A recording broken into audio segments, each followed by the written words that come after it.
Hello বন্ধুরা, চলে এসেছে শীতকাল। আপনারা চলে আসেন আমাদের যশোর জেলার ঐতিহ্যবাহী খেজুরের রস প্রায় উৎপাদন শুরু হয়ে গেছে। আমাদের যশোরের খুব সুন্দর খেজুরের রস পাওয়া যায়। বাংলাদেশের মধ্যে শ্রেষ্ঠ খেজুরের রস উৎপাদনকারী জেলা হিসেবে পরিচিত পেয়েছে আমাদের যশোর জেলা। এখানে আপনারা চলে আসেন, দেখেন কিভাবে খেজুরের রস উৎপাদন করা হয় প্রথমের থেকে শুরু করে আপনারা দেখতে থাকেন এবং খুব সুন্দরভাবে দেখতে পাবেন আশা করা যায়। ভিডিওটাতে খুব সংক্ষিপ্ত আকারে দেখানো হয়েছে যশোরের খেজুরের রস তৈরি করার জন্য খেজুর গাছে কীভাবে প্রস্তুত করা হয়। আপনারা সবাই দেখতে পারবেন এই ভিডিওর মাধ্যমে।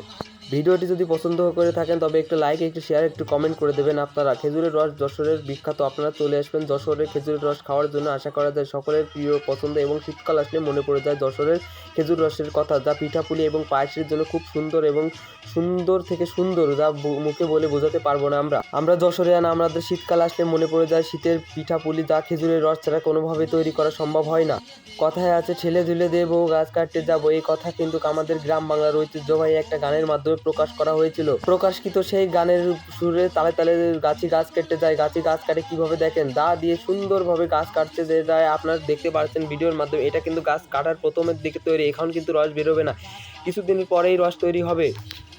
খেজুরের রস খেতে যেমন মজা, কিন্তু রস তৈরি করতে বা বের করতে গাছেতে এতটা কিন্তু সহজ না।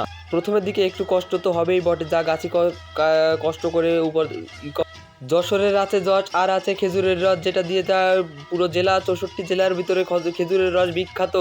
যশোরের যশ খেজুরের রস, এটা শুনলেই মনে পড়ে দেয় আমাদের যশোরিয়ান কথা, যেটা ভাষা এবং মনোমুগ্ধকরভাবে পরিবেশ করা। যশোরিয়ানদের ভাষা এতটাই সুন্দর যে আপনারা মুখে বলে বোঝাতে পারবেন না, যেটা কোনো বাকি 63 জেলার মানুষের ভিতরে এটা কোনো সময় প্রকাশ করতে পারবে না। যশোরিয়ানদের মুখের ভাষা খুবই সুন্দর এবং মনোমুগ্ধকর। আপনারা সবাই আশা করি ভালো লাগবে এবং ভালো লেগে থাকে। গাছ কাটছে তো কাটতে আপনারা দেখতে থাকেন কিভাবে গাছ কাটা হয়। আশা করে যাই আপনারা দেখে শিখতে পারবেন। যশোরিয়ানদের খেজুরের গাছ কাটার স্টাইল দেখে আপনারা শেখেন। বাকি 63 জেলার লোকরা যদি একটু শিখতে পারেন তবে আপনাদের জেলাও খুব উন্নত হয়ে যেতে পারে খেজুরের রসের জন্য।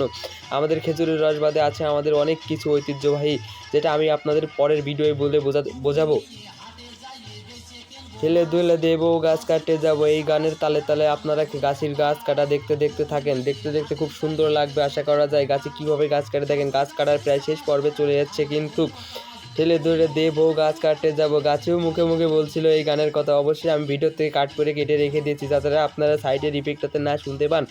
গাছ কাটা দেখে নিচে গাছে পান খায় আর গাছ কাটে।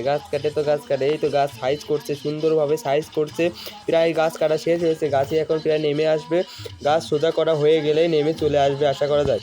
গাছ সোজা করা বলতে কিন্তু কই সোজা করার কথা আমি বলিনি, আমি বলছি গাছ চাইছে সমান করবে, এটার কথা বুঝেছি। গাছে নেমে আসছে খুব সহজেই, আপনারা দেখছেন গাছে নেমে আসছে, কি সুন্দরভাবে নেমে আসার পরে আপনারা নেক্সট ভিডিও দেখাবো কিভাবে গাছে ভার পাতানো হয় এবং কিভাবে রস তৈরি করা হয়।